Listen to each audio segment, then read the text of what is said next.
two questions. Yes, sister. Thank you for your brilliant speech. Actually, I'm non-Muslim, and I'm just curious that sometimes there is like difficulties or obstacles in our life, and do Muslims, or do you think it is a kind of test? I mean, from Allah or God? Allah, I mean. Sister asked a very important question, that there are certain obstacles in our life. Do you think it's a test from Allah? Quran says in Surah Mulk chapter 67 verse number 2, Alladhi khalaqal mawta wal hayata. It is Almighty God who has created death and life to test which of you is good in deeds. This life, sister, is a test for the hereafter. And our test book, our rules and regulation is the Quran and the Sahih Hadith, the teaching of Allah and the last and final messenger. The Quran says in Surah Baqarah chapter 2 verse number 155 that surely Almighty God says, we will test you with something of fear and hunger, with loss of your lives and the goods which you have earned.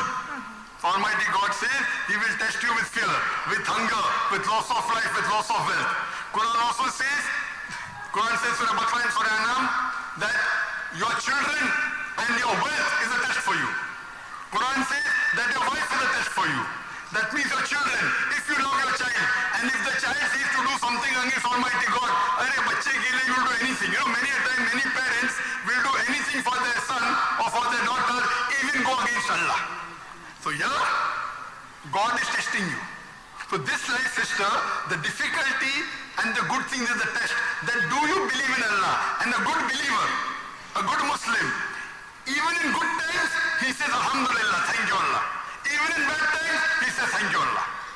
See, a good person, if he does in business, if he makes profit, he says, thank you.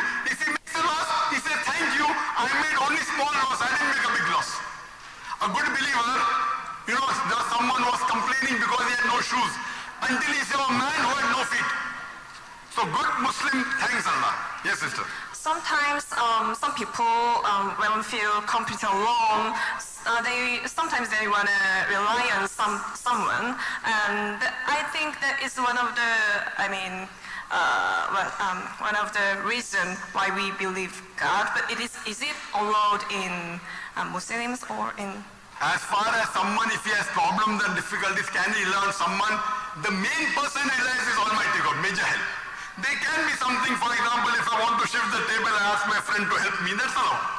But the ultimate help is only God. Because Quran says in Surah Imran, chapter 7, 160, that if Allah helps you, none can overcome you. If Allah forsakes you, none can overcome you. So let the believers put their trust in Allah. So we Muslims should have full faith in Allah. He has power over all things. What I believe, if I'm getting troubled, I'm getting a better reward. Like if I pass a test, to pass standard 2 is easy. To pass standard 10 is a little difficult. But if I pass MBBS medical, it's more difficult. But if I pass, I get a greater reward, I get doctor. So if the test is difficult and if I pass, I get a greater reward in the hereafter, I get a higher level of Jannah, of paradise. So when the test is more difficult, a believer feels happy, fine, maybe Almighty God is going to give me a better reward. That is a true believer. Okay, thank you. Sister, do you believe in one God? Do you believe there is one God? No, actually I You don't believe in God. Sister, you heard my lecture. Wasn't the lecture convincing that there has to be a creator? No, did you hear my lecture? Yeah, I heard. And I said that if an equipment is brought in front of you, who no one has seen in the world, who will be the first person who will be able to tell you the mechanism of that equipment? And the reply is the creator. It is the manufacturer. It is the inventor. Yeah, but I couldn't, find the answer in my mind, so it's very hard to. No, what I mentioned just now in the lecture. What? The lecture which I mentioned. That all these scientific facts mentioned in the Quran, in a book which is 1400 years old. Who could have mentioned in the book? I would request you to read the translation of the Quran in the language you understand the best. And I request the organizer that they can give a copy of the Quran to her so that she can read the Quran and think over it. And I pray to Allah that may He guide you to the straight path. Thank you, sir. Brothers, that's two questions.